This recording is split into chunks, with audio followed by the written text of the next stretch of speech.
So welcome everyone to the Spotlight on Global Refugees session during the inaugural Amplifying Her Voice Global Virtual Summit. We have now reached over 1,400 participants from across 90 countries. So this is our first experiment to bring the world together on this super, super important conversation. If anything, this is the most important conversation of the entire discussions that we've had since yesterday and going on till tomorrow. So I'm honored to be here with these brilliant women, Kuth Wheel, Leila Saudi, Avery McCall, and Tali Yordanova. If you could please take it over from here. Oh, Josie, there you are in the middle. Josie Naughton, there you are. If you could please take it away, Tali, and guide us through this important conversation, that would be awesome. We've got a lot of viewers that are ready to hear what all of you have to say. Sure. Thank you very much, Anu. First of all, thank you personally, Anu, to you for creating this amazing platform and this amazing event. I personally love it, you know, when celebrations and holidays drag on for more than one day. So I'm very happy. It's second day, International Women's Day for us here in this event. Thank you to the State of Women Institute and to Sheconomy for creating this platform and for driving such a powerful agenda for more than one day with so many wonderful women, female leaders, rock stars and trailblazers, incredible discussions. And I'm personally very touched to be part of that tribe and that movement. So thank you for that. Today's conversation is, as you mentioned, it's extremely important. It's a difficult conversation. It's highly, I would say, sometimes emotional even. I'm very, once again, pleased and, you know, humbled to be able to lead that discussion and to be moderating the session today. I'm surrounded by incredible women which have come against really incredible odds to face a reality which is rather difficult to stomach and sometimes it can be very discouraging and very challenging. So each and every one of you here today on that panel, my deep respect for everything that you do and for the rough reality you come across, because I've also, you know, seen that firsthand and I know exactly how challenging it can be. Before I let every single one of you ladies introduce yourselves and share your incredible stories, I would just like to put just a rough framework of the conversation and the topic on the refugee crisis we're experiencing today, and just some numbers to put the conversation in perspective and the whole problem in perspective.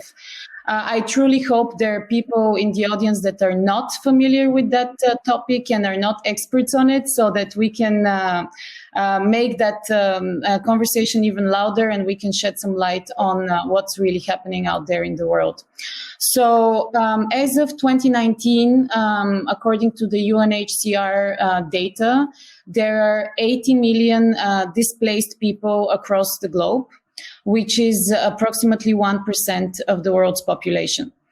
26 million of those people are refugees and are scattered around various countries across the globe. Just for everyone's information, the top hosting countries in the world are Turkey, with 3.6 million people, Colombia, recently actually joined that top 5 ranking due to the Venezuela crisis, Pakistan, Uganda, and Germany.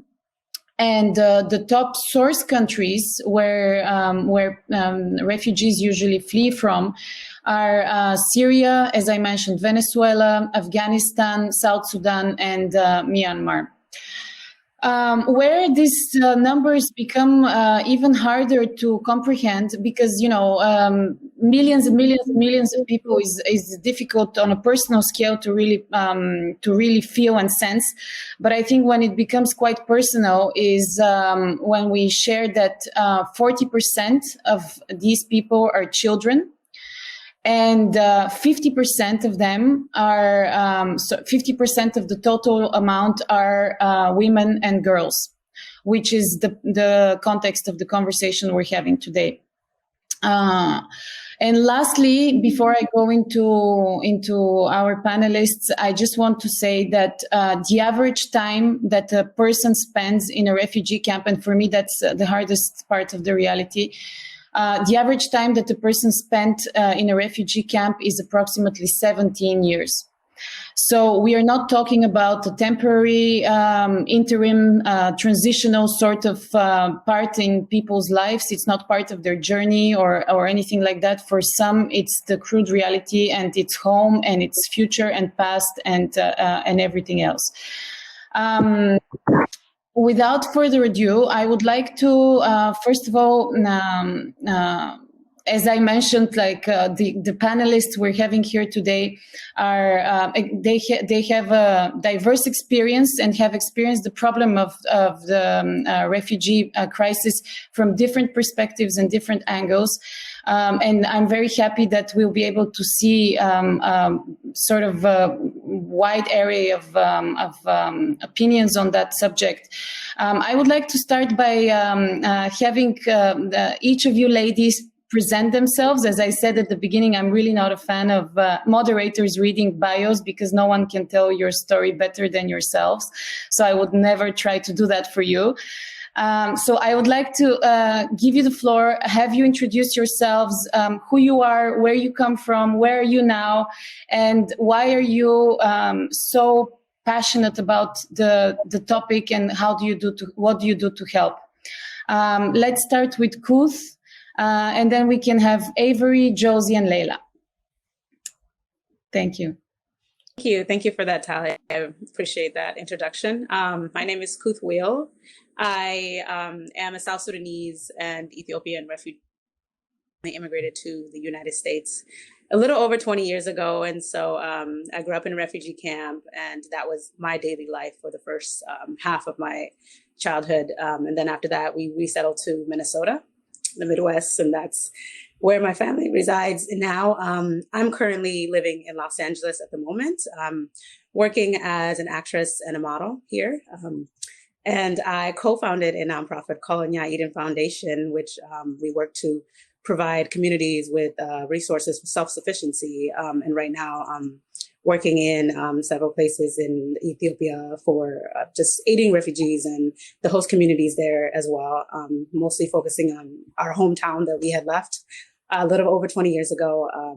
But right now, obviously, as Tali had indicated about the refugee crisis that we do have right now, I myself have family members that are going through this situation as well. And so it's just figuring out what is the best way to help at the moment, but also keeping in perspective that where I am at the moment, I can do a lot more work in terms of raising awareness, speaking about refugee crisis, as well as telling my own story about to put it into perspective for people. So that way it's not something that is too far off to even talk about or even think about.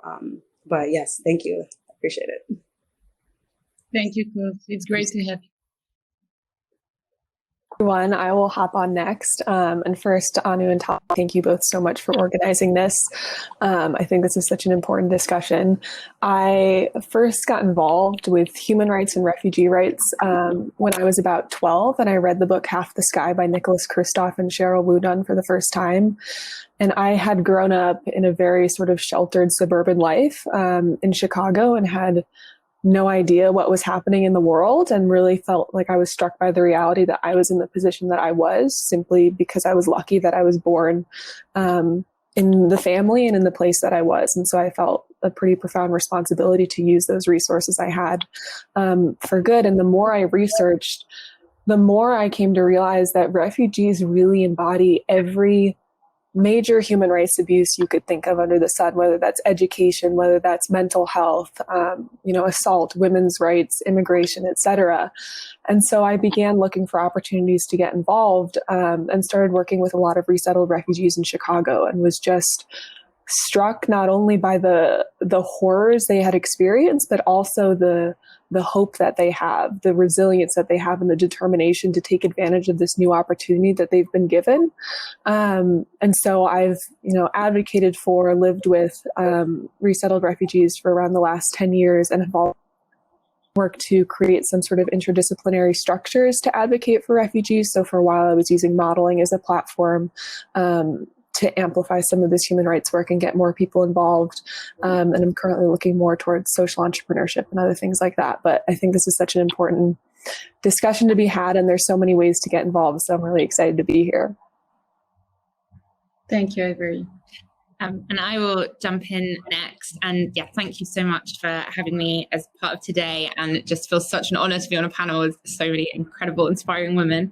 My name is Josie, and I'm the co-founder and CEO of Choose Love.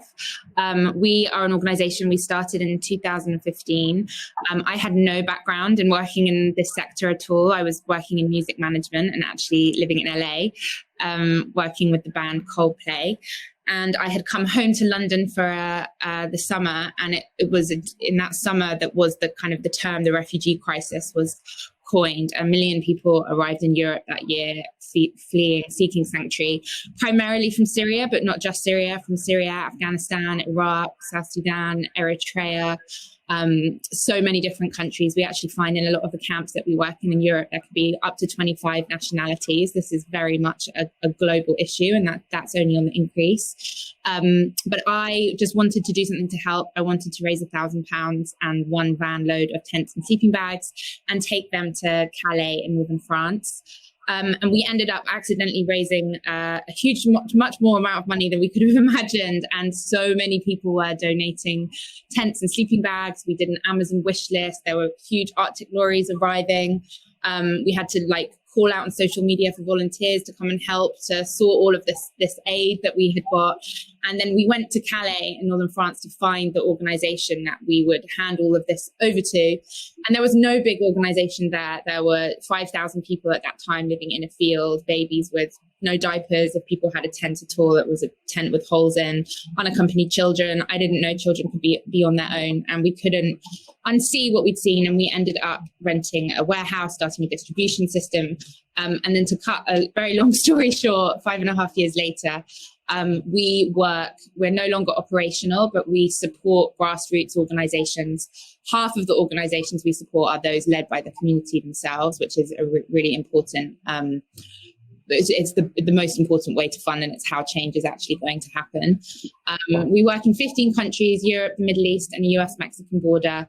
It's everything from children's hospitals, search and rescue boats, distribution, also legal services. And I just think right now is a time, I think the number of displaced people has increased double over the last 10 years. And we've got to start thinking about solutions and what governments are talking about, building walls, closing borders. That doesn't work. And it's down to all of us to really think outside the box and hold institutions accountable. And yeah, just feel like women are so much part of all of this. Most of the organizations we work with are all run by women. Looking forward to the chats. Awesome. Hi, everybody. My name is Layla. I was born and raised in the Middle East, and my dad is originally Syrian, and my mom is a Palestinian refugee. And so I started going to refugee camps when I was actually pretty young. I think I was around 9 or 10. And my uncle he passed away, but he was an orthopedic surgeon. And so I couldn't really do much at 10 or 11 in terms of technical skills, right? But all I could do was essentially make sure that people stood in line when he was offering pro bono medical services. And that's really when I realized that working within the refugee space is exactly what I wanted to do for the rest of my life. And it was really the sort of first exposure to refugee stories. And everything else has sort of been a building block along the way. My background is in global mental health, and I figure it would be awesome if I could get like a university like Stanford to really care and, you know, push some resources for the refugee crisis, right? Or just like generally for vulnerable communities. And I got this incredible opportunity that was really just like sheer luck. And I happened to like share an elevator with the vice chair of psychiatry at Stanford. And I was pitching this idea of like Stanford getting involved in global trauma and children. And he was like, okay, quit your job, like work with me. And then this is my contribution to the refugee crisis. Just like super random. I was out getting water. Like I was trying to leave my job, you know? And so then I quit my job, started working with him. And I was like, well, like, what are KPIs? Like, what am I doing? Where am I going? He was like, it doesn't matter. I trust you. Here's your like salary for a year. Go do whatever you want. And so this was sort of at the height of the refugee crisis, right? Like Europe's refugee crisis at that point too. And so I ended up in Greece. And needless to say, you know, there was sort of a lot of suffering there that I witnessed firsthand. And I realized like there was no way that all of Stanford and all of its resources and like its operating budget that literally is like, you know, some countries' operating budgets yearly, like had just one researcher to offer, right? And so then I figured I had nothing to lose. I wrote the president of Stanford an email and encouraged like a broader sort of university level kind of response. And I just got really lucky. A few months later, we ended up chatting. I pitched this program and I got funded to do it. And that was over maybe 3.5 or 4 years ago. And so all of this process really has been trying to figure out how we could leverage universities like Stanford to get more involved in the refugee crisis. And I am now building sort of a broader like health research and implementation program focused on the MENA region, which is home to a lot of refugees, right? So we don't necessarily just focus on refugees today, but the idea is that if we want to be scalable and if we want to really be sort of impactful, then we have to just given sort of how long refugees actually stay in host communities, right? Which you said in the intro, then we also have to think about host communities. So that's sort of where we come in, where at some point we're, you know what, we're like, you know what, we're just going to build health programs irrespective of somebody's ethnicity. We're just building for everybody. And that's what I'm working on today. Amazing. This is really powerful, Leila. Thank you for sharing. So thank you all ladies for sharing briefly who you are and your stories. I'm going to dive in directly into the topic of today's conversation.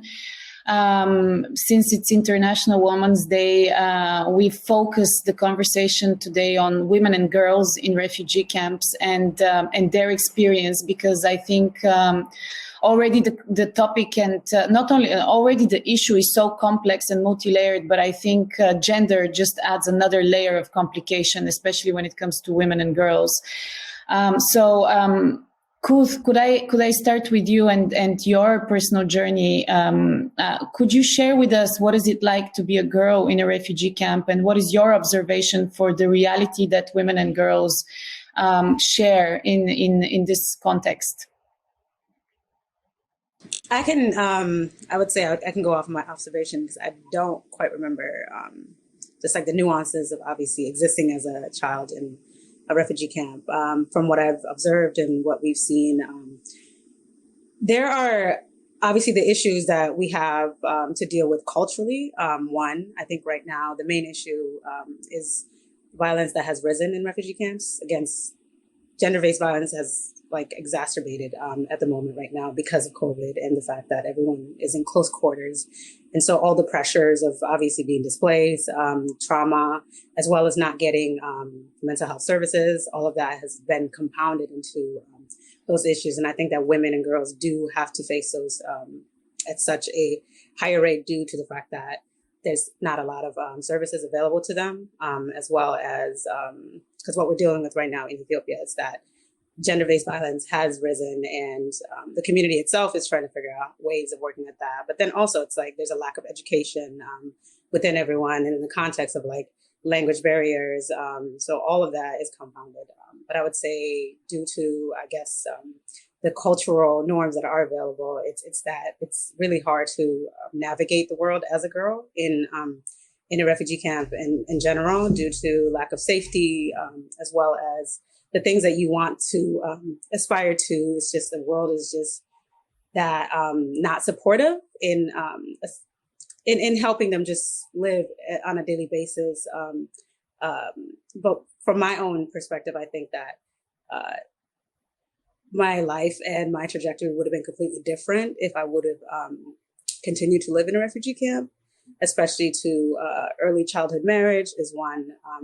In our culture, girls are married off at like 12, 13, 14 years old. And so that also stops you just from continuing your life in terms of what you want to do, but also there's not a lot of education available to them as well. And so, but then also considering like being a refugee in a foreign land and having to deal with host communities. And most of the time, depending on where it is, sometimes they're not welcome to refugees being there. And so that adds on to the added violence as well. And then another aspect of it is domestic violence that women have to face. And especially if they're there with children and the help and resources are sometimes not available, or the community is not supportive in terms of helping them get those resources. And so it's just learning to balance that and how to go forward in terms of living in limbo and continuing to be in that state of mind. And so, yeah, I think right now, the biggest support that we are providing is mental health services, or even just to provide places where women can then come and talk and speak and tell their own stories is also a way of therapeutically going forward and helping them as well. Thank you. You opened the topic of mental health, and I'm just very naturally driven to turn towards Leila now and ask her to share a little bit more about the work that she does in mental health support and care for women that are affected by the problems that Kuth just mentioned. So can you tell us a little bit more about, first of all, really your observations? I mean, you mentioned you've been to Europe, you've been to Middle East, you've seen different sort of contexts and visited many camps. So what is your observation on the state of women and girls within camps, and then how is mental health really playing a crucial role in that? Mm-hmm. Yeah. I mean, I still think that mental health is extremely neglected. And I think sort of year by year, just as a whole, there's more work in this space, which points to like a positive direction. But in the grand scheme of things across the globe, people still don't have access to the mental health care that they need, right? Just globally. So even in like really, really affluent, like especially affluent settings, like for example, Stanford University, right? That's within Stanford, within California. And even there, 50% of people who need access to mental health care don't get it, right? And then you can only assume that if you then take the situation to a developing context, then the number is actually 90% of people who need mental health care still don't get it, right? And then you add in the extra element of somebody being a refugee, and thus they're sort of facing multiple layers of that. So there's a lot of sort of trauma from war or conflict, and then there's issues that come from trying to assimilate into a new setting, and often totally being sort of not super respected by the host communities for a variety of reasons, whether it's the perceived sort of use of resources or fighting for jobs, etc. And so what we see more than anything is anxiety and depression that goes untreated. And then, of course, there's a severe mental disorders that, you know, would exist in the prevalence that we typically anticipate for anybody else who's not a refugee, anywhere from like 1% to 5%, that also doesn't really get treated. So in my experience, I mean, I'm currently in Jordan, and I've gone to refugee camps, just like I last went 2 weeks ago to a Palestinian refugee camp here, where we're starting to implement a project. And, I mean, the community is there. It's mostly women and girls. And like this specific refugee camp is home to about 50,000 people. And they've been refugees since like, you know, about 40 years at this stage. So sort of surpasses the average year, that the average sort of duration of time that we anticipate a refugee to stay. which is happening, that they're prolonged sort of displacement, and people still don't have access to mental health care. So the vast majority, like those that we surveyed in this very specific camp, like 95% said they don't have access to any kind of mental health care. And there are folks with very serious neurological symptoms and very serious sort of psychiatric symptoms, where the moms just simply don't know what to do. So there's a lot of what we deem to be sort of like archaic solutions, like chaining people to the wall. And it's literally because they don't know what else to do with their kids. And that's not a situation that's unique to Jordan. It's a situation that you see everywhere across the world, where people are so desperate that they just don't have access to the mental health care that they deserve. So those are sort of the most prevailing issues, I would argue. But it's important that it's important to note that there's sort of several barriers there. Like one is access to mental health care because of a lack of specialists. And a lot of the work that we do, like we just launched a program in northwest Syria, where there's only 2 psychiatrists, right? And so the only way that we know how to do that is to essentially like take the community, so women, train them on mental health techniques, supervise them as they become counselors to members of their own community. That's known as task sharing, right? I think that's the only way that everybody in our world really gets to have access to mental health treatment, which they deserve. Otherwise, we don't. But there's still a lot of stigma, a lot of sort of barriers to access of care that we just have a long way to go on, That's the long way to go.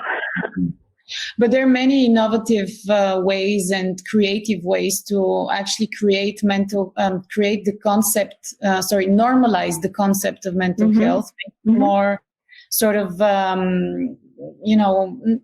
don't want to use the word acceptable, but just like to be something absolutely normal and part of everyone's life. I think we all stumble upon mental health challenges within our lives in various extents, of course. I'm just going to open a quick bracket here. I was working alongside a very interesting project with the Arsenal Foundation and Save the Children UK. They collaborated for an amazing, incredible project called Coaching for Life.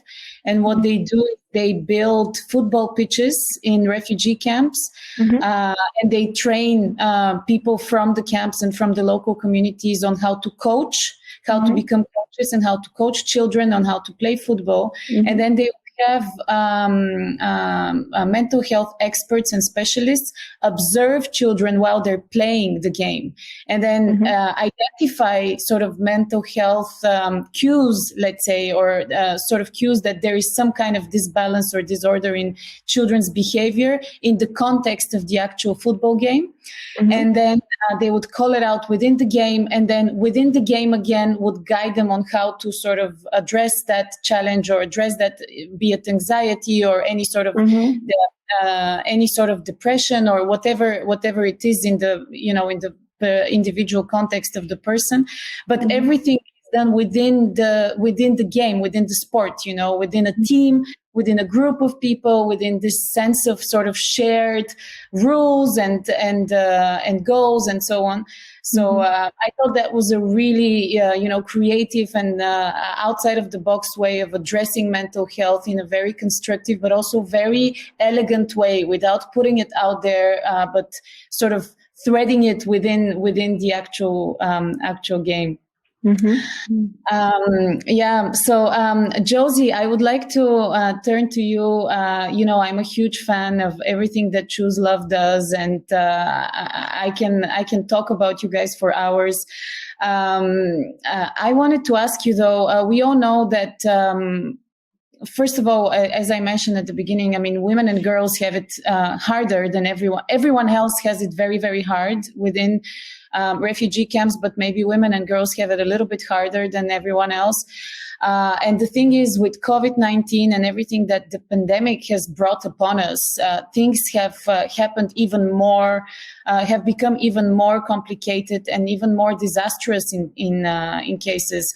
I know you're working firsthand with camps in so many different countries. Tell us more about how the pandemic has really hit the camps? What are local communities and local grassroots doing to help in terms of resources, in terms of support, but also how are women and girls in particular affected by this pandemic? Yeah. So it's interesting. It's like different in every context, but then also so the same in every context. And I think when the pandemic broke out, the initial advice from WHO is to isolate, is to wash your hands, these very basic things, but actually they're not so basic if you're living in a refugee camp, an overcrowded camp where everyone is living in close proximity together. And in so many of the camps that we work in, as an example, Moria camp on Lesvos has a capacity, and even that capacity is not true, of 3,000 people. At the time the pandemic broke out, it was at like 15,000 people. You have multi-generations living in a tent. People don't have access even to running water. They don't have soap. They don't have sanitizer. So immediately we were trying to do big orders of soap, of sanitizer, of PPE, thinking about how to get people into other accommodation, how to build spaces in camps to isolate the vulnerable. And then thinking about the access to medical care. In almost every single location that we work, people don't have access to medical care. It's not unusual for babies to be born in camps, or babies to be allowed to be born in the hospital. But that same day, even in the dead of winter, then women will be sent back to the camp with their newborn baby to live in a tent. Which just is unbearable. So we were again trying to bolster up a lot of the organizations who do that medical support, and that was again all throughout Europe, all throughout the Middle East, and in US, Mexico. But it was hard. Even things like PPE, there was such a global need for those things. So in Greece, again, for example, we brought in PPE and the Greek government confiscated it. We were even buying ventilators at that time. And then all of the other services that people are so reliant on. So community centers are so important. Women's centers are so important. Kids often don't have access to formal education. So the spaces where they do the informal education is so, so, so important.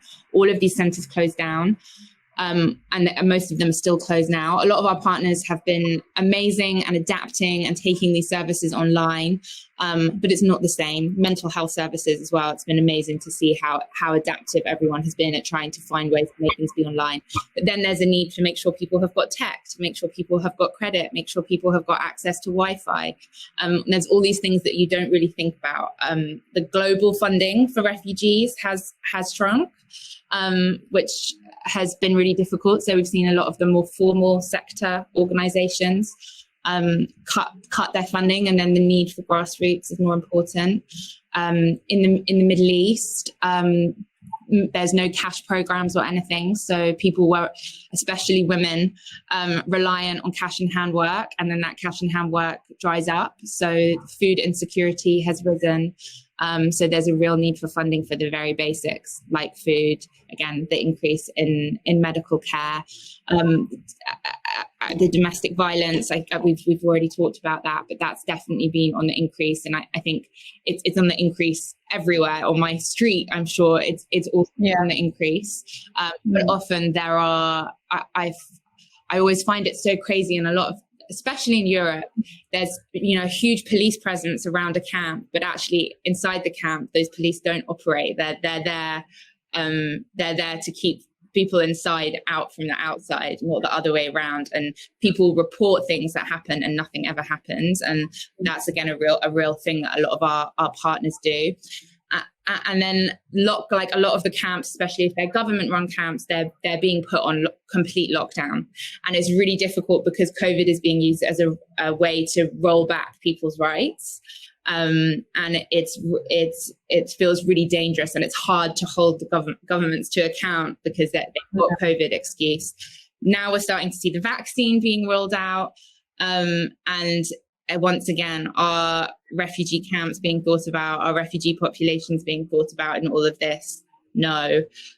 So there's a huge amount of advocacy work to be doing there. And I just always think it's really important to, women and girls are the most vulnerable of the displaced communities, but these people they're not vulnerable. They're being rendered vulnerable by governments and by oppressive systems. And I feel like right now I don't think we've seen everything feel so hostile in the 5 years that I've done this. And I think that like focus on thinking about what justice means and how we hold people accountable and really make change, because no human being should be living in a refugee camp. And also how governments, like how inhumane or how humane they can really be when it comes to a large amounts of human beings and human lives being shattered in a way that's unimaginable and unspeakable.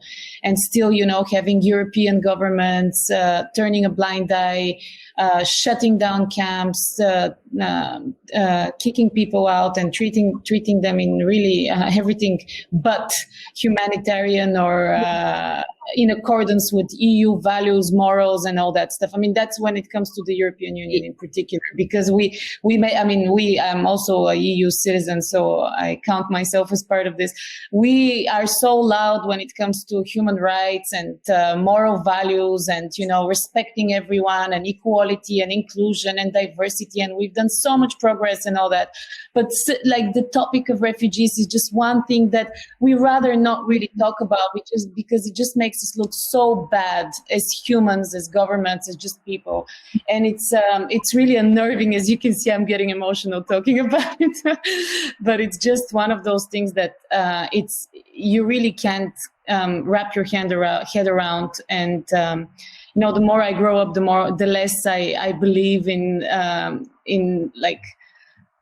people in government having really hearts or just having any sort of like human values per se. I mean, I don't know, maybe it's a bit too much to express this opinion, but it's just, I think most of you would agree with me.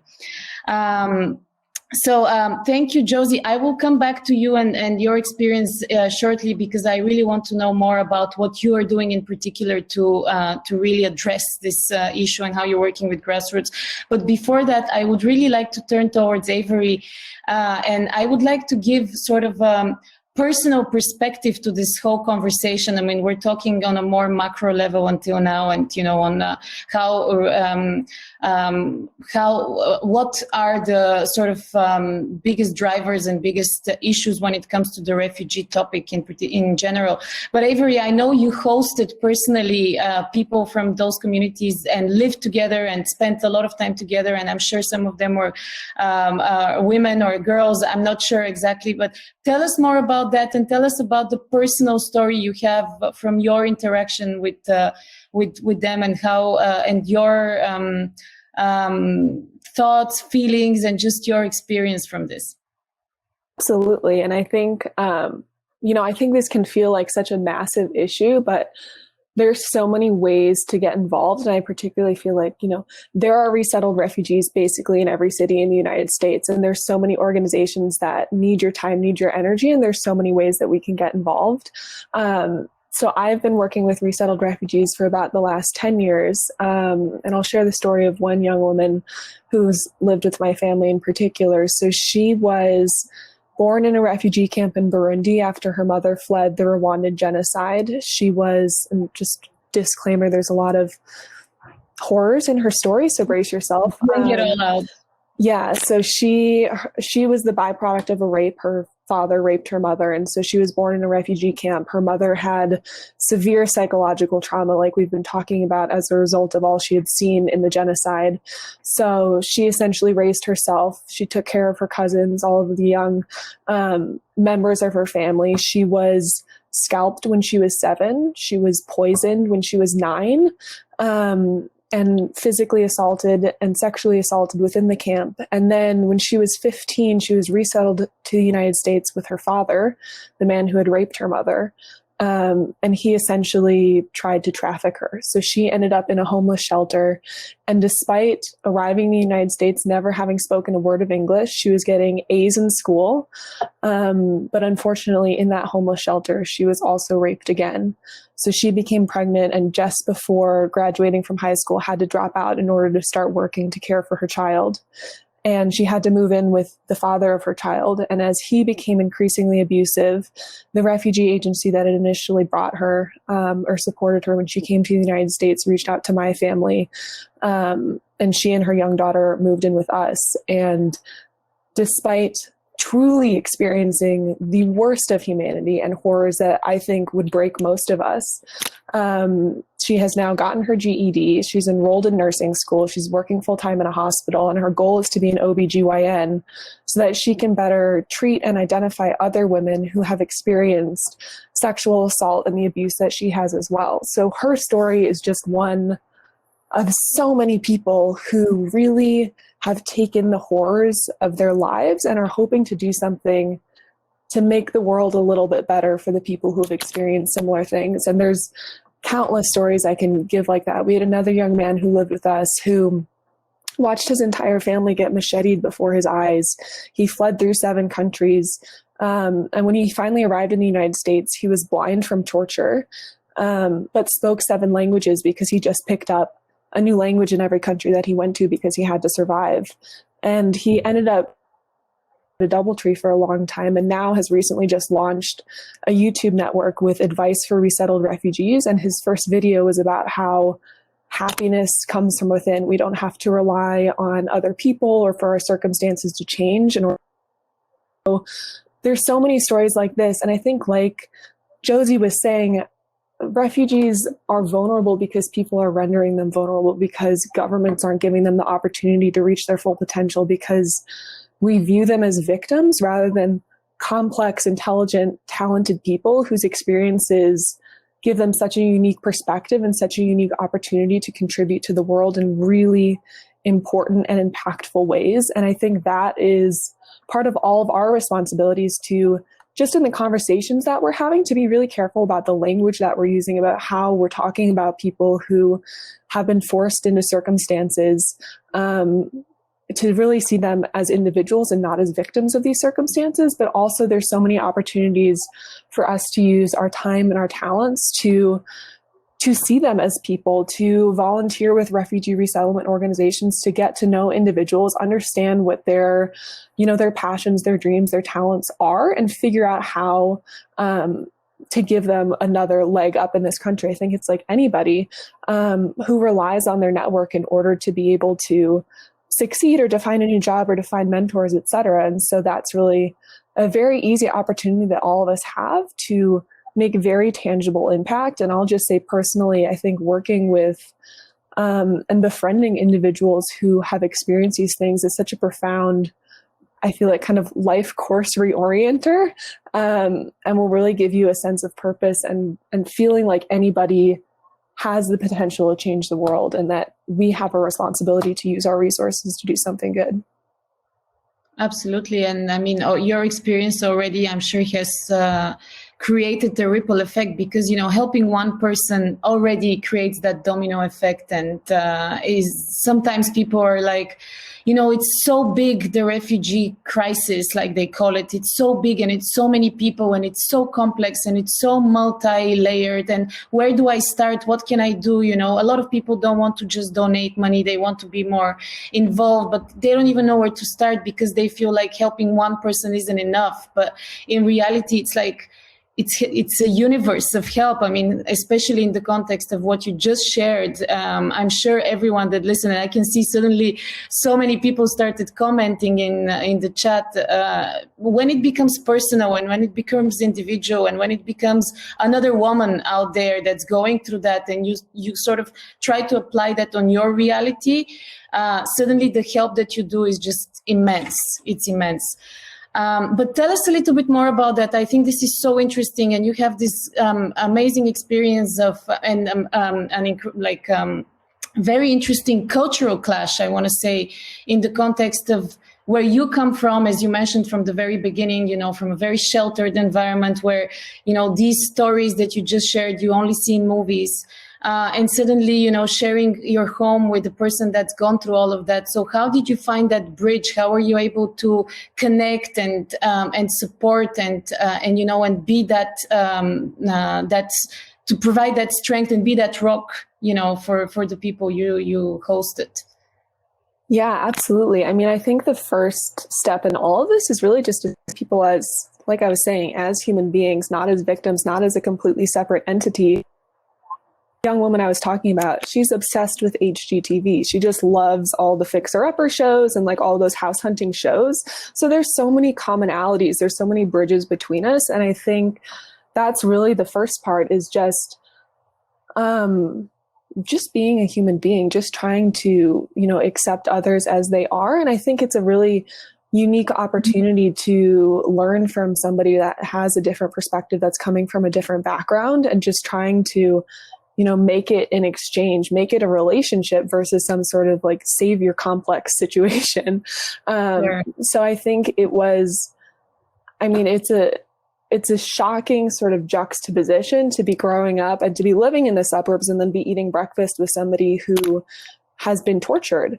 But I think I think we build up a lot of walls between each other, and they aren't as high as I think we like to make them. So I think it's really about listening, about offering support in any way you can, and also offering connections to resources. Like, it was clear that this young woman needed some psychological support because she had been through such profound trauma. So just offering access to those resources, helping connect the dots, and then just being a support system, showing up as a family like you would other people, and then trying to create those communication structures about what you need, what that other person needs. So I think it's a lot more like building any sort of other relationship than you would think it would be.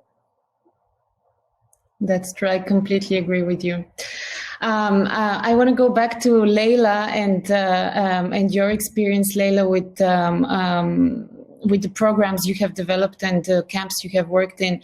I wanted to ask you, you've become so instrumental, and also at a very early stage, and you're so and you're so proactive and so passionate about that. Do you see real difference, and do you see real impact and real change from the work that you do, but also from the work that everyone else is doing in that space? Are you positive about it? Do you see that progress and support? Yeah.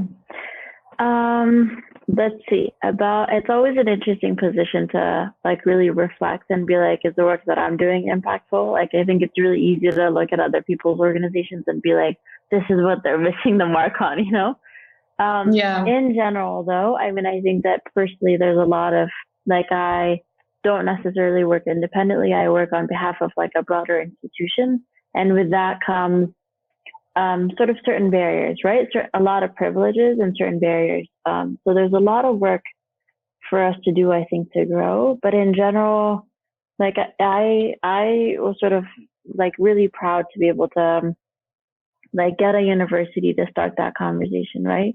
To be able to provide students with the opportunity to get more involved in the refugee crisis. And I think like it sort of goes back to what Avery was saying. It really comes down to like a conversation or two. I think the idea is so overwhelming, and then you just connect with somebody and you're like, oh, this is what the refugee crisis is. It's like one individual, and then you multiply it by a magnitude, but it's ultimately one individual, right? With just difficult circumstances. Having been sort of kicked out of their home and having to resettle elsewhere. And so I was sort of really proud of that. But I think if I had to reflect a little bit more personally, I would say that I'm most proud of the work that we've done just in terms of being able to grant access to mental health. I think the idea that I really struggle with in general is the idea of like, like say, let's take Jordan as an example, right? Not the extreme kind of condition where it's like Syria, Yemen, and not sort of like the best case scenario in the Middle East, but we'll take Jordan as like, I would say pretty emblematic of the MENA region. And we have a population of about like 11 million people.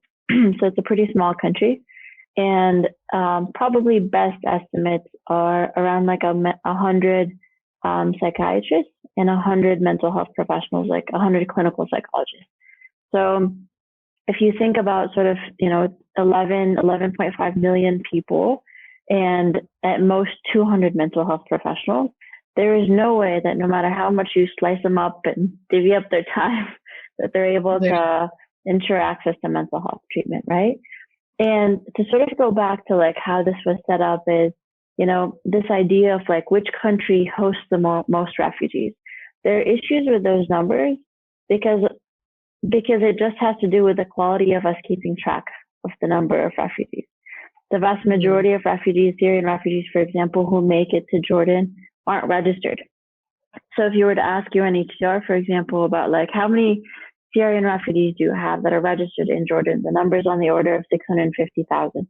If you ask the Jordanian government, just in terms of beneficiaries, like how many Syrian refugees do you have in your border, the number is like 2 million, right? And the short answer is we have no idea where it stands. Same case with the most sort of like refugee hosting country per capita, right? So they have more than 50% of their population as refugees. So so there's sort of like issues with that data, but no matter what, Jordan has a lot of refugees that come from sort of all over the place, right? And so the only way, again, to sort of go back to this task sharing thing, the only way isn't to necessarily train more mental health professionals from abroad, bring them in, have them sort of, you know, not necessarily provide super culturally or contextually appropriate treatment. The idea is to say, you as women who've been through this experience before, like you are best suited to become counselors. And so I'm most proud of the model that we have built in Syria and Jordan now, where we essentially take women and then we train them to be mental health professionals, right? Or first line sort of counselors. And of course, go to like psychiatrists and clinical psychologists as needed. If somebody says, hey, like I have suicidal ideation, et cetera, that's automatically flagged up to sort of the suitable. But I'm also really proud of the idea of being able to pay for women to serve as counselors, right? You can't get people to sustainably work if you assume that they're okay being volunteers. I wouldn't want to be a volunteer. Like I have kids to feed, hypothetically. You know, I have like a husband to take care of. I like have all of these duties as a mother and as a wife and as a woman in the community, and I deserve to also be paid for my services. So it's sort of like, I think that it would be awesome if we could expand this model of really empowering women from that community, and then financially and technically, and stop with the assumption that the solutions lie elsewhere. The solutions aren't anywhere outside of refugee camps. They're very much in the refugee camps.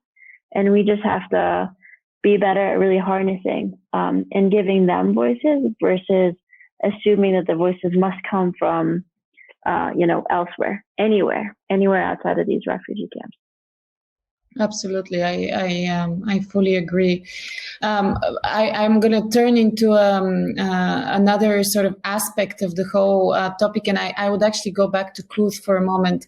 I know from your bio that your parents were involved as aid workers with the UN, and probably you have some knowledge and experience with that. So I wanted to ask you on a personal level, what is your opinion of the role of international organizations and the value of the work that they do, the failures of the work that they do, the success stories of the work that they do, and all that stuff?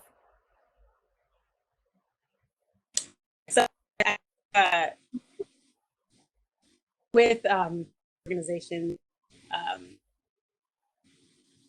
they have value, obviously, in terms of issues that people are facing from war and displacement. I think that what could be done better is to include, I would say, people from the diaspora, people that are already working in those communities and organizations, and coexist in a way in which the community can then basically help with what's going on and all those things. And I think they do that a lot. And obviously with providing jobs to those local communities as well. But also knowing that the best advocates for refugees are refugees themselves. And so looking at it from that perspective, so even now, like with my organization, is that we're trying to be a voice just in general to say, hey, we've been through this situation ourselves. We speak the language, we know the local community, we know the issues that they're facing. So how can we then work with you in order to provide these resources and cut out that barrier that we need? And so helping, finding ways to bridge the communications, as well as just the tasks themselves. I think from what I've seen with my parents, my dad was a doctor and my mom worked as a nurse. And so their jobs took them to a lot of different places. But also when we were back home in South Sudan, that's what they did when we were home. So it wasn't that it was just a job for them to do, but it was just that their work that they continue to do for their own community as well.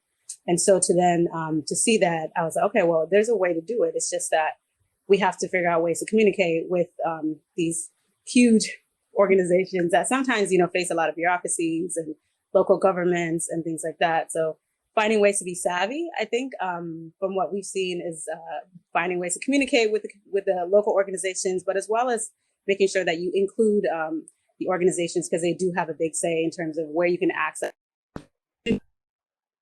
Just going into refugee camps, it's not something you can't just walk to refugee camp. You have to do other things and paperwork and applications and things like that.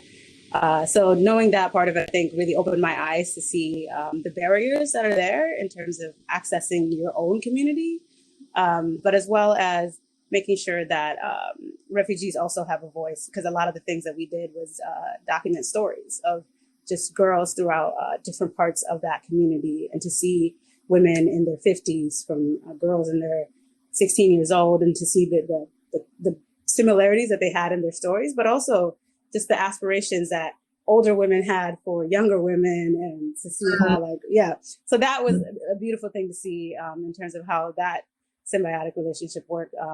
But also I think that including former refugees is a way to go forward, because they can advocate and speak for them in a way in which aid organizations can't, just from being on the ground for 2 months is different from speaking to someone who's been there for 20 years. No, and of course, being there as support, or just as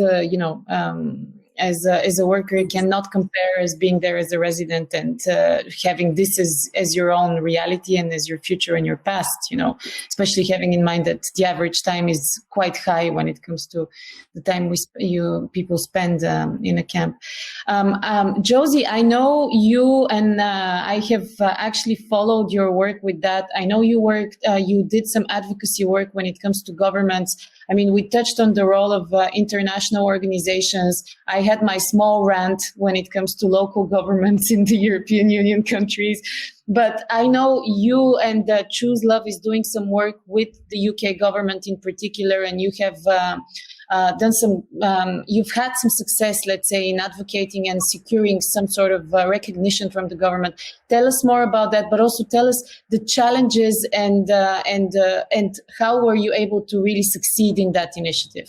Okay, well, I'll try. And we haven't had that much success. We've had a little bit of. All right, that's something. I just want to say, Keith, how much I couldn't agree with you more. And I really think that there has to be a kind of flip in the mindset of the larger institutions, and money needs to be democratized, and the solutions exist within communities. We just have to transfer the wealth that we have here. But in terms of advocacy, so yeah, as I mentioned, we see that the aid that the organizations that we work with distribute as just like a sticking plaster. And actually, we want to strive for justice, and we want to strive for equity and for people to have rights. And so much of this is a rights-based crisis. It's that people aren't given the rights to have a job, to go to university, to live with the normal rights that we all have. So it's very much built into the way that we work. And wherever we're funding humanitarian aid, we are also funding the legal work. The kind of main success that we had here in the UK, so when I first went to Calais in 2015, there were hundreds of unaccompanied children who were living in Calais, who were all trying to get to the UK, from Syria, Afghanistan, Eritrea, Sudan. And these kids range from 8 years old to 17, 18, girls and boys. And it was just the most, I just never imagined to ever see that with my own eyes. And also none of us knew what to do. And it was really interesting. We were going to the big organizations and knocking on their doors saying like, oh my God, there are all of these kids here and no one's doing it. You know? Yeah. And it's interesting it's like an unsafeguardable situation. So organizations wouldn't come and respond because they're like, well, we can't tick all the boxes of safeguarding that we have to do. So we who really weren't qualified to be there doing this work, we're there doing this work, and very lucky to start funding social workers and be getting teachers, but it was not safeguarded. It was just people doing the best that they could, but it was not safe for the children. And then whilst starting to speak to the children, we will understand, like, why are you trying to get to the UK? And there were two sets of children. And this is still true right now. There's still hundreds of unaccompanied children in France, thousands in Greece, thousands going through the Balkans every day, arriving from the boats from Libya to Italy in the Middle East. It's everywhere that we work. And there were one set of children who have family in the UK who had a legal right to be with their family, but they had no way to access it. So with no way to access it, they have to take it into their own hands, and then they are pushed into the hands of traffickers and smugglers. And then there were children who really had no family. It's often actually the children from Afghanistan. And sometimes it would be that the Taliban had killed their father, and then there would be a price on the oldest son's head. And so the mother would then sell everything that she had to try and get her son to the UK. That would be going through a smuggler. All sorts of things would happen on their journey. And then they'll like have this pipe dream that the UK is the place that they need to go. And sometimes they would be calling their mums from France saying, yeah, I'm in the UK, I'm at school, but they wouldn't be. They'd be in a camp. And so we did two sets of work. We started funding lawyers for all of the kids. We started bringing like celebrities, politicians, journalists over to talk about what was happening and campaign for the kids who had a legal right to be with their family, for that route to be opened up and work out what the bottleneck was. And together, working in collaboration with lots of other organizations, that route opened up, and over 2,000 children have been reunited with their family members through that route. But I have to say now, with the current government that we have, that doesn't exist anymore. And then for the children that were completely on their own, and often those children were the youngest, we campaigned for something called the Dubs Amendment, which was an amendment to the Immigration Act in the UK, which would allow the UK to take in a number of unaccompanied children and give them a foster home. And we worked with an amazing man called Lord Alf Dubs, who came to the UK as an unaccompanied child refugee. World War II, fleeing the Nazis. He's gone on to become a member of parliament. He ran the Refugee Council in the UK. He's basically the coolest man ever. And this amendment got called the Dubs Amendment after him. So we campaigned, it got passed as law. The government didn't do anything about it. So we issued legal proceedings. We sued the government for their failure to protect these children. And it ended up that in the end, 480 children have been brought to the UK and are now living their life here in school, etc. But again, they've closed that scheme, and it doesn't exist anymore. So the children who are in that similar situation there's no legal route for them. So just so I understand, those are children reconnecting with actual families that are in the UK, or they're unaccompanied children that are being resettled? It's half. So the family reunion, they're unaccompanied, but they might have an uncle who lives in the UK, or an aunt or a grandmother, and they're trying to get to them. So they're resettled. And then there were the children who are just completely alone and they have no one, but for one reason or another, they're set on getting to the UK. Yeah, they, through this scheme, then they get placed with a foster family. Okay. So and then there's a whole second thing. When the kids get to 18, you have to campaign for them to be not sent back again. So it's like, yeah, it's so they don't get citizenship rights or residency rights or none of that. It's just like a temporary sort of program. It varies case by case, and they always change the rules, and it's like a constant having to hold the government to account. But it's just crazy. I like to talk about the European rant again, but I just find it unbelievable that there can be 9-year-old unaccompanied children just outside, and there's no system. Everyone's like, yeah, we can't. Yeah.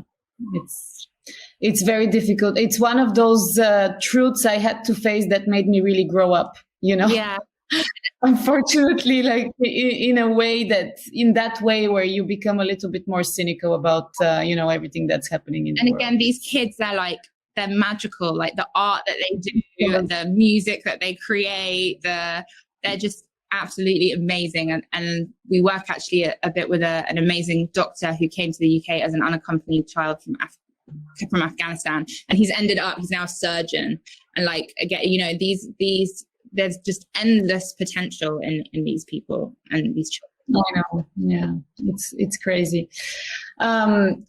I want to ask all of you actually one question, because you all have hit so many walls in everything that you've done when it comes to this problem in particular, and I'm sure you've had so many situations when you were like, this can work so easily if this person would do that, or if this government would just slightly tweak that, or if that organization would do something, and one of these moments where the solution is so obvious and it's so close and so far away at the same time. So can I ask to share ideas and solutions that you have come across where they've been so obvious, so easy to implement, but then there was some kind of obstacle that was standing in the way? Maybe Josie, let's start with you, because you've come across a lot of those, I'm sure. I guess, yeah, I find it always amazes me that it actually costs more to keep people living in a refugee camp than it does to fund an accommodation program and give people services and access to mental health support, and then livelihood program and language skills. And you realize that it's this like mad industry, and you want to say, actually, it would be so much cheaper to just put everyone in housing. And yeah, I always find that a mad riddle, and there's an obvious simple solution. And sometimes we work with partners who manage to persuade for certain groups of people to be given that. I actually met this really inspiring activist a couple of years ago at an event, and he's very active within the refugee space. And what he did, he had a private donor who funded an experiment where they built an actual building that would serve as a shelter for refugees in Greece. And once they started getting the permits for that project, and they started actually executing it, the government blocked it and shut it down, because obviously, the results and the conclusions it was going to create were going to be politically, not acceptable. But he was able to get the support and the endorsement of the church in Greece, and they were still able to build an actual building where they would host, like, let's say, I don't remember the numbers, like a certain amount of people, equal to a certain amount of people in an actual refugee camp. And they could prove that, first of all, building, maintaining, and sheltering people would be a lot cheaper. But I mean, like, probably not 20% cheaper. Like, we're talking about even like 50 to 60 or even 70% less cost for the government. And still, they weren't able to push that case. They actually built it, but they weren't able to push it. So it's very, you're right. This is a really unnerving element of the whole reality. Leila, what about you? What do you think? Let's see. Let's get a little bit contentious here. I think that there's so many barriers literally every step of the way, and I think everybody who's in it recognizes these barriers and recognizes that in one way or another they just become more committed. So it's not at the risk of people who are super committed to leave, but it's sort of like every step of the way. I think we were starting to have these conversations about, like, the humanitarian system is failing, right? I don't think it's failing. I think it's failed, and it failed a long time ago, right? And they're like, just from every single level, like down from, the smaller NGOs that are doing the vast majority of the work and receive very little funding, and then therefore like can't even afford to like build their own capacity so that they could apply to grants, so that they could get more funding to keep doing what they're doing. And they don't know how to do M&E stuff, so they don't know how to like essentially keep their operations going, right? And then you get the massive INGOs. And again, like, I think everybody plays a role, and I'm not criticizing anybody personally. I just think it's like the fault of the system generally. And then you have these massive INGOs that operate without necessarily understanding the context or the language or the culture, and with like massive overhead prices, like headquarters in like the most expensive sort of buildings in the capitals, and commuting to refugee camps with translators, right? Like all of these operations that don't like are just a waste of money. They don't make sense. They don't make sense. And then you have the UN agencies, and I think that they serve a purpose of some sort. I'm not like, I think the world is better with the UN than it is without. But I think that if you think about the mandate of the UN, it is to essentially make sure that people survive, right? That is why we have the UN. But it isn't, the mandate was never that it was to essentially like make sure that people thrive. We're at a point now where we have to stop having conversations around like, are people dying of malnutrition? Are we feeding people? Are we giving them enough water? In some places you could argue that's not even met.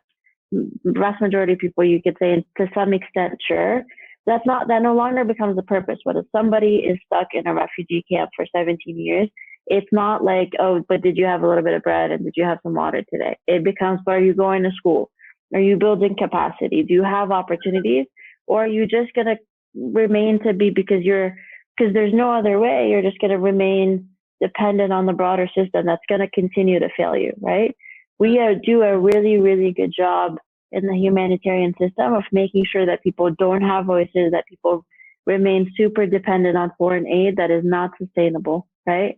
When really all of that system, I think, totally failed, sucks, needs to go. We need to rebuild, honestly. So there are barriers, I think, at every step. Yeah, you're absolutely right. That's true. Kuth, what about you? Off of Layla, I completely agree with everything that you said. I think that I myself, being where I am, who I am in general, I think that a lot of these sentiments that I do feel cannot be expressed due to the fact that how I say things, what I say, can sometimes be taken and misconstrued. And so I'm always very looking to balance the conversation. And so, but I do agree with that. The big NGOs, I think, need to restructure in terms of what purpose they serve now, because from what I've seen, I've seen people live in refugee camps for 20 years and still there's this method of almost destabilizing the community rather than helping it to thrive, because you're not giving people resources and skills to actually continue what they've been doing before. Because a lot of refugees, I feel like, are very resourceful. They know basically how they can function anywhere. If when you're in a refugee camp, you can basically function anywhere after that. So Exactly. it's a matter of using the skills that they have to then to continue that. How do you then help people become,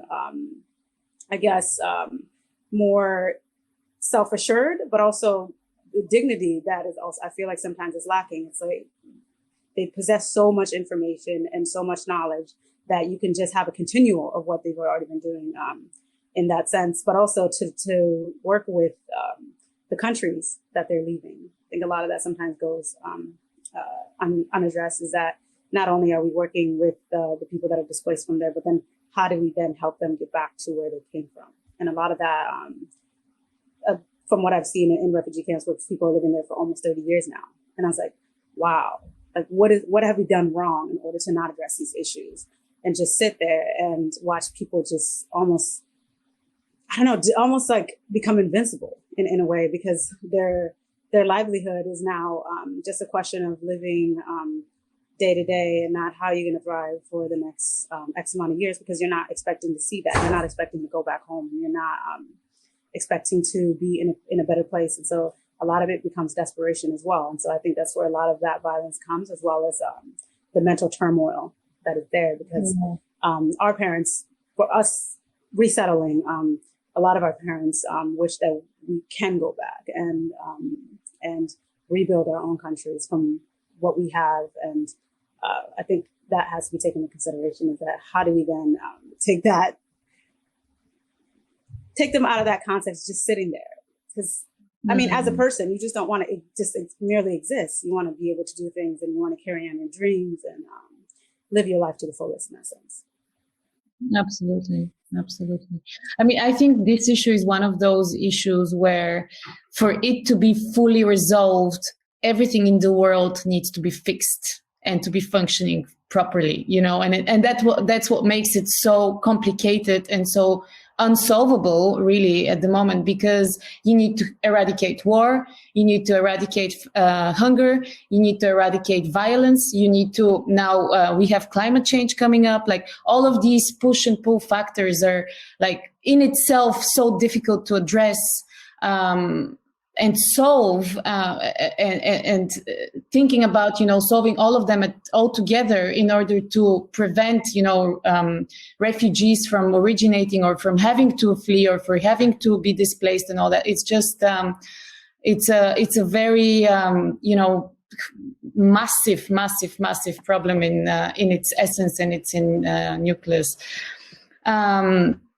But Avery, what about you? What is the one thing you feel that could be done so much better with so much little effort? I mean, huge question. And I completely agree with what everybody else is saying. I think the victimization of refugees is such a waste for all of those millions of lives, but also for the rest of the world, for all of us. And I think, more concretely, I think this idea of people just sitting there without an opportunity to advance their lives, I think that was, of the many things that were horrifying and frustrating about the Trump administration, before he came into office, there were, 85,000, nearly 100,000 refugees being resettled to the United States every year. By the end of his term, that number was, I think, at best down to the low thousands. So, we clearly have the capacity for that to happen. There's clearly an opportunity for it to be a benefit, for the United States, for anywhere. So I think that is one of the more frustrating things that I've seen, is particularly just kind of the numbers of refugees that are able to come to the United States, but also sort of the dialogue around those individuals and what they can contribute to society. And not that it's like a charity case for people to come to the United States, but it's really an opportunity for all of us to benefit from their perspectives, from their experiences and their talents as well. Absolutely. For me, if I can share my very recent frustration I had, especially particularly when the pandemic started, it's actually almost a year now. We had this situation where there was this massive shortage of medical experts and medical staff. And at the same time, there is a massive amount of nurses and doctors with qualifications, with ability to help the local healthcare systems, if only they're given a chance. And it was such an obvious, fit to just take these people and give them a chance to do what they're trained to do and what they're specialists in at a time where you have a shortage and you have people that desperately need it. And still it didn't happen, and it was so... for me, it was so frustrating to watch this, like such an obvious sort of fit between refugee communities and host communities working together, because I think that's one of the most important things, is finding ways for the two communities to not only work together, but to get to know each other and to create this sort of safe space where they can function together and see the benefit and the value of each and one of them, because there's so much hostility between hosting communities and refugee communities. I know that. I know you all know that very, very well.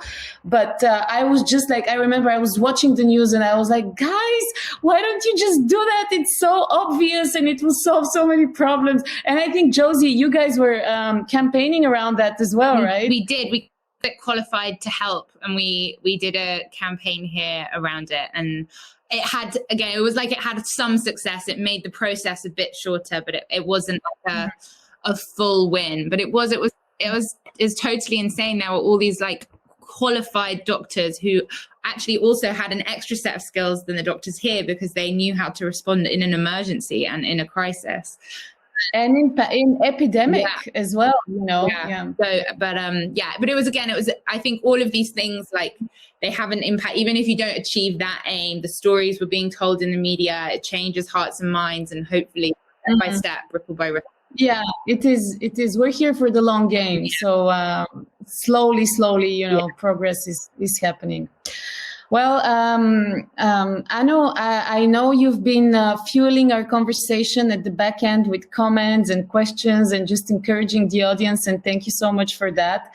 I wanted to bring you back into our discussion and see what you think about all that. What is your take? I know you're very passionate about this topic, and you share the importance and the meaning we give to it. So tell us what you think and how you feel about all that. So this, like I said, has been the most important conversation of this entire summit. I can't tell you how big my heart is right now. I think it exploded actually through this whole session. And the fact that it's coming from you women, like millennials, Gen Zs, and everyone else watching, those girls, that they're so grateful for this conversation today, the ones that we're advocating on behalf of. And also this entire global community that's influencers, podcasters, philanthropists, everybody. We just brought them together, and we're going to keep sharing this message until it gets the impact that we all want. So part of what I have been obsessing about is that you all do such a great job. You do incredible work, and I know some of you very well for a couple of years now.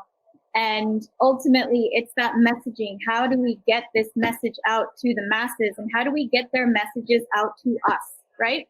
So I think part of the problem that I've seen, I do agree that these INGOs are at the root of that problem. It's too much money being spent to get to not as many, and put it simply, that is the issue.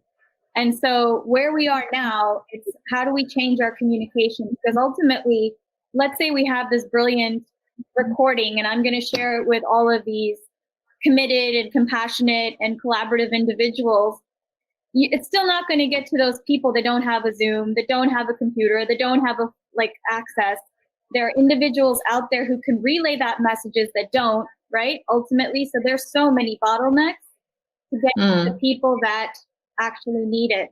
So what I've been working on, and this has been for several years now, and Avery was one of my initial guinea pigs, was the State of Women podcast network. And we had created Women Investing in Women and Girls radio show. And Avery was a co-host, and she came with me to Sharjah, and she came with me to Davos, and we started talking to people and talking to influential women. Ultimately, we had a show that was called Voice for the Voiceless. Remember this, Avery? Voice for the Voiceless. We were going to record this show. It never got recorded. It never got recorded because the women that we were going to interview died in a fire, right? So ultimately, Voice of the Voiceless was going to be about refugees. That was our show. Never got recorded. So what I'm going to do as my call to action is resuscitate this show. We are going to have all of you on as guests in this show. And what we're going to do with this show is we're going to put it on Android phones. We're going to put it on iOS phones. And we are going to record this show and put it on Kaios, a new platform that's going to reach the bottom billion. And not only are we going to share your stories there, we are going to record stories of people that can then record on this $10 mobile phone that's reaching people that are living on $2 a day. So ultimately, how do we get their messages communicated to you and you and you and you when they don't have access to the technology? Well, we're going to give them something that they can use. So we've created mobile apps, and we have a team in India. The final app, the one that's going to reach them, is almost finished. We're going to have another Amplifying Her Voice summit in 2 months. Mother's Day is what we're targeting, 8th, 9th, and 10th of May. And at that point, we shall have those apps launched and released. And the more and more people that we have coming to this, the more and more stories we can share. And ultimately, you have people that we couldn't get on Zoom today. And Kuth, I asked you to bring some people. And again, connection is an issue. Bandwidth is an issue. There's so many problems. And if you can't get that story out, right? If you cannot get that story out, that's part of the problem in itself. And that's why we connected with all these podcasters that are coming later today when we launch our podcast network to say, look, you guys have connectivity. You guys have platforms. You guys have bandwidth. Why don't we figure out how you can be part of the solution, because this is a global problem that we can solve if we do it together, right? So one by one, step by step, you're all going to point me to different refugee organizations and people who are actually doing stuff, who are actually on the ground, who actually need the help, actually in going to use this money. So that's kind of like what I've gathered from this whole entire session, is that we need to do more. We can do more. We will do more. And we, as these committed women who have already put our stamp on it and said, let's go for this. We believe in this. We are committed to this. That's who we want to work with ultimately. And I know other people that are watching us right now want to work with you also. I want to work with you. So ultimately, after this session is over, Tally, we're going to come up with a concrete plan to make more podcasts, to go onto our platform. This is my commitment to all of you. And, there's a way for any of you that want to be involved to sign up for the next event. We'll get that out to you, but we're going to have this conversation again, Tally. I think all of you could use the support, could use the extra time to plan. We're going to have a bigger conversation next time. It's not just an hour. We're going to have a bigger session and build it out so that we see more voices, more faces, and ultimately maybe bring those girls that can speak for themselves. That's my ultimate goal, is how do we get those girls to start speaking. So really amplifying her voice. This is just the first step. And now we've got all the stakeholders connected. And I hope you all will join us. Everybody that's watching, everybody that's here today and watching in the recording, we need you. All of these women need you. And those women that are not able to watch you need you. So ultimately, let's just take this as a step towards achieving that goal of bringing people to on the same platform as humans for one time, right? So it's like, we can do this as women. If we take this as our goal, I think we can accomplish it. I believe so. There's nothing we can't do if we work together. I'm absolutely certain of that. And it's thanks to platforms and organizations like yours, Anu, that we share our forces, we gather and we exchange, we connect, we partner, and we build that movement up and forward. And we scale up, but also we scale deep. And that's very important. Thank you very much to all of you for sharing your incredible journeys and your incredible experience. I think I used the word incredible way too many times in the past 1.5 hours, but that's really, I'm short for words. It's really so... I'm really so emotional to hear from all of you and to be able to touch on your stories and your journeys. And I believe, just as Anu said, I really believe that while working together, we can achieve things that are incredible, believe it or not. So I'm looking forward to next steps. I wish the best of luck for everything that you have coming ahead of you. And girls, honestly, I wish there's more of you out there, and I'm sure there is, and we need to connect and work together. Thank you very much. Thank you, everyone. See you soon. Have a great day. Bye-bye. See you soon.